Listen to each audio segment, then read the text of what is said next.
and bad things happen to that one or two. And in this case, we did too, and it might not have been attempted before, but we did. And we had great talent, but we got a little luck too, I would say.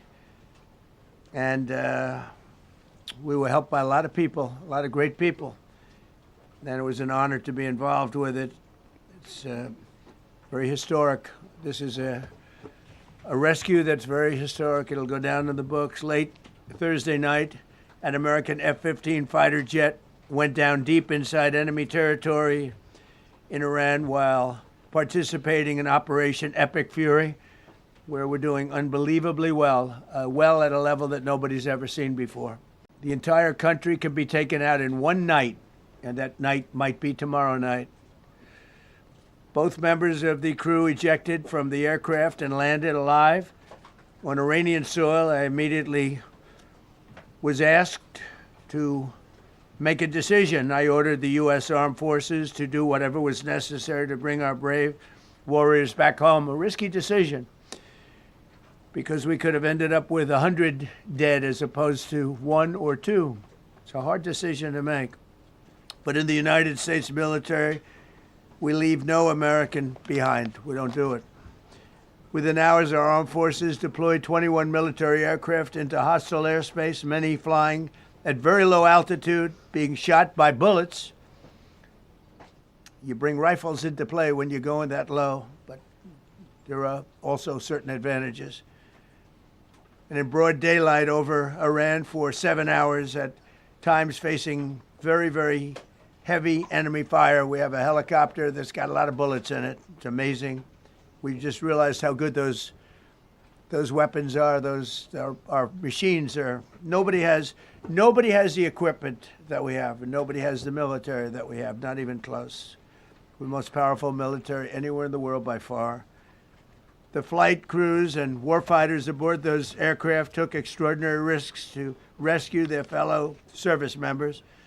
This first wave of search and rescue forces successfully located the pilot of the F-15, and he was extracted from enemy territory by an HH-60 Jolly Green II helicopter. Fabulous machine as our warriors faced gunfire at very close range.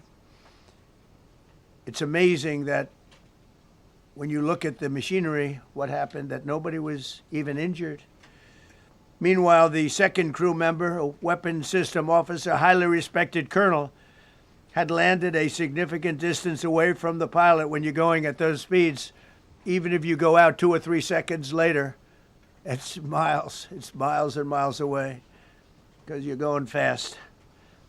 He was injured quite badly and stranded in an area teeming with terrorists from the Islamic Revolutionary Guard Corps rough group, as well as besieged militia and local authorities. Many, on top of everything else, they told the communities actually within side of Iran, the people of Iran, they were given a tremendous incentive to find this pilot. Despite the peril, the officer followed his training and climbed into the treacherous mountain terrain and started climbing toward a higher altitude, something they were trained to do in order to evade capture. They want to always go as far away from the site of the shoot down. You want to go as far away because they all head right to that site. You want to be as far away as you can. And he was injured, and he was an amazing, amazing thing. He scaled cliff faces, bleeding rather profusely, treated his own wounds, and contacted American forces to transmit his location. They have a very sophisticated beeper-type apparatus that is on them at all times. And when they go out on these missions, they make sure they have lots of battery space and they're in good shape. And this one worked really well, amazingly, saved his life. We immediately mobilized a massive operation to retrieve him from the mountain holdout, and he kept going higher and higher. The mountain kept getting rougher and rougher and really very, very hard to find. The second rescue mission involved 155 aircraft including 4 bombers, 64 fighters, 48 refueling tankers, 13 rescue aircraft, and more. We were bringing them all over, and a lot of it was subterfuge. We wanted to have them think he was in a different location because they had a vast military force out there. Thousands of people were looking. So we wanted them to look in different areas, so we were scattered all over like we were right on top of them. We had 7 different locations where they thought, and they were very confused. They said, well, wait a minute, they've got groups here, they've got groups there. It's an amazing thing. I was listening to these great people, these great generals. General Raisin Kane was amazing, and Pete Hegseth was amazing. But I listened to the whole thing. It was pretty amazing. So they had all these different sites where everybody thought he was located. We think we have him over there because they have 9 planes circling a little area that's 25 miles down the coast. So in a breathtaking show of skill and precision, lethality and force, America's military descended on the area, the real area, engaged the enemy, rescued the stranded officer, destroyed all threats, and exited Iranian territory while taking no casualties of any kind. The heroic F-15 weapon system officer had evaded capture on the ground in Iran for almost 48 hours. That's a long time when you're in tough shape and when you're bleeding. It's a long time. When we left, as you probably know, we had 2 large planes, pretty old planes that carried a lot. We needed a lot more equipment going in than coming out, obviously, because going in, we needed to be able to scale mountains, and we had a lot of equipment. But the sand was sandy, wet sand, so we thought there may be a problem taking off because of the weight of the plane, and then we also had all the men jumping back onto the planes, and they got pretty well bogged down, and we had a contingency plan, which was unbelievable, where lighter, faster aircraft came in, and they took them out. We blew up the old planes. We blew them up to smithereens because we had equipment on the planes that, frankly, we'd like to take, but I don't think it was worthwhile spending another 4 hours there taking it off. So we didn't want anybody to have, we have the best equipment anywhere in the world. We didn't want anybody examining our anti-aircraft and other equipment. So these were large planes that were old and pretty old, and we blew them up. And we had faster, lighter planes come in, and they were able to land on the sand. We needed the bigger planes because we had so much equipment that we needed. We took 3 helicopters over there, which were very strongly used and couldn't have lived without them. They performed unbelievably well. And if you'd see it, you wouldn't believe it. They came off the plane, and these guys had them, the rotors were off. They rebuilt these helicopters in less than 10 minutes. And that was one of the more amazing things. These are helicopters, small, unbelievably powerful, but small, very small, so it can get into certain areas. And they got them off the plane, and they rebuilt all 3 of them in a matter of less than 10 minutes. It's pretty amazing what the genius of these people. Who would think that? You'd think it would take 5 days to build them. And in some companies, it would take 5 days, and they wouldn't do it well. But they served us well. As Commander-in-Chief, I never forget the extraordinary risk taken by the warriors that we send into battle and the genius. I mean, think of it, having a contingency of 3 planes waiting because we think the sand is so bad that we probably won't be able to take off. And the planes really got bogged. This was not much of a runway. This was a farm, not a runway. It's a farm, but it did the trick. But to have a contingency as opposed to having to wait 2 days, can you imagine right in the middle? This was central. This was right, you would call it central casting if you were doing a movie for location. And probably the toughest area of Iran where we'd be sitting there. So these planes came in, those pilots came in so fast and so quick and got out of there. Everybody got aboard and just got 15-minute intervals. 1 load out, 1 load out, 1 load out. It happened And we were watching, and we said, "That's amazing." It's, in many ways, I was almost more impressed by the contingency that we had than the fact that, if we would have had a runway or decent soil. But it was an amazing thing. But we thank God for every single one of them, and the talent, the genius. It's not even talent; it's genius. It's the whole ball game, every one of them.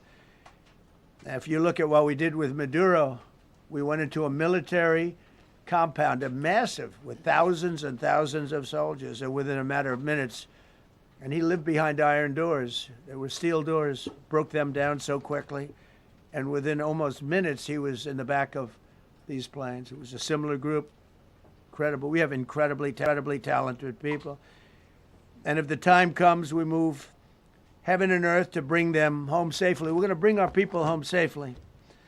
I want to thank every member of the U.S. Armed Forces involved in these historic operations. They really were historic. It's just not something that's done. And you'd understand it. Not that they don't want to do it, but when you're going into areas, when you look at these helicopters, when you look at the amount of bullets and everything else that they took, when you go into these areas, you don't come out like we came out. God was watching us, I tell you. Well, it was the Easter, we were in the Easter territory, I guess, but God was watching us. Amazing. Because when you look at the machinery, they took damage. It tells you, first thing I said is, these are unbelievable machines, how they flew back and not even much of a problem. But these two extraordinary rescues, because it was two, and as you probably know, we didn't talk about the first one for an hour, and then somebody leaked something, which we'll hopefully find that leaker. We're looking very hard to find that leaker. And talked about there's somebody missing. They basically said that we have one and there's somebody missing. Well, they didn't know there was somebody missing until this leaker gave the information.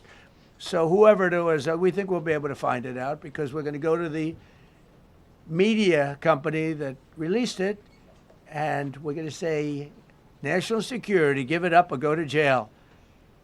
And we know who, and you know who we're talking about. Because some things you can't do. Because when they did that, all of a sudden, the entire country of Iran knew that there was a pilot that was somewhere on their land that was fighting for his life. And it also made it much more difficult for the pilots and for the people going in to search for him. All of a sudden, they know that there's somebody out there. They see all these planes coming in. It became a much more difficult operation.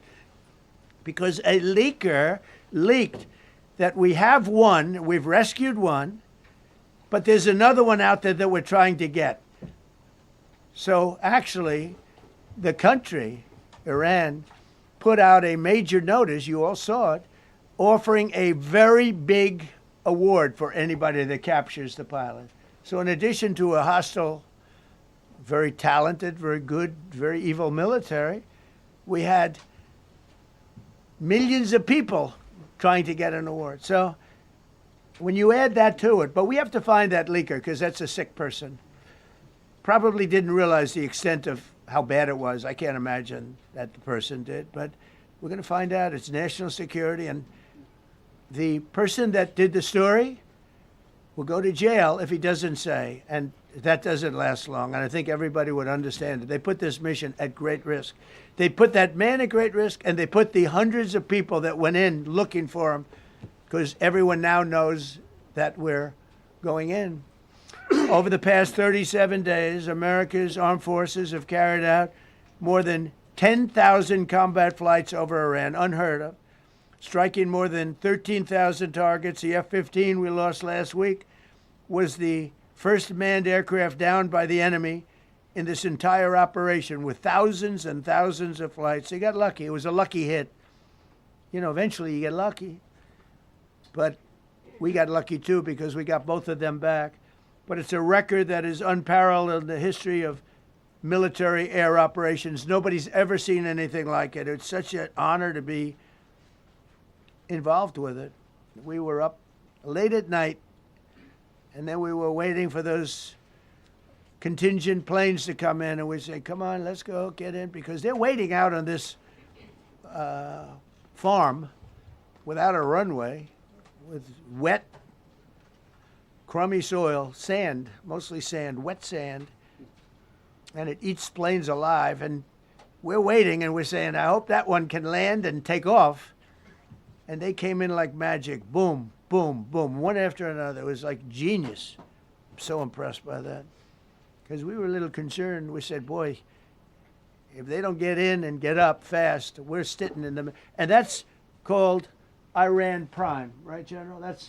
That's where the whole bet is. And here we are sitting there waiting for a plane. But they came in so fast and so hard, and these guys knew exactly what to do. Let's go, come on, get in, let's go, pwah. They came one right after another, not at the same time. They don't want to come at the same time. They had to come right after each other. They didn't have any room. There was barely any room to land. Tiny little patch of very wet earth and sand. So I'm so proud of the people that I have standing up here with me and many others that worked. I mean, so many. Steve Witkoff's over here. He's doing fantastically. Jared Kushner. But the people that are here, the job they did is amazing. And I think I'm going to introduce the head of the CIA, and he is a man he's central casting, okay? If we cast a movie, he's going to play the head of the CIA. He's one of the few. John Ratcliffe, he did a phenomenal job that night. He did something that I don't know if you want to talk about it. If you want, you can. I'm not sure you're supposed to. I'm not going to talk about it. But the CIA was very responsible for finding this little speck. It's like they used an expression on one of the shows. A general was talking about, it's like finding a needle in a haystack, finding this pilot. And the CIA was unbelievable. And you may, if you can, you'll talk. It might be classified, in which case I'd have to put him in jail if he talks about it. And I don't want to put him in jail. He doesn't deserve that. So, John, do you want to say a few words?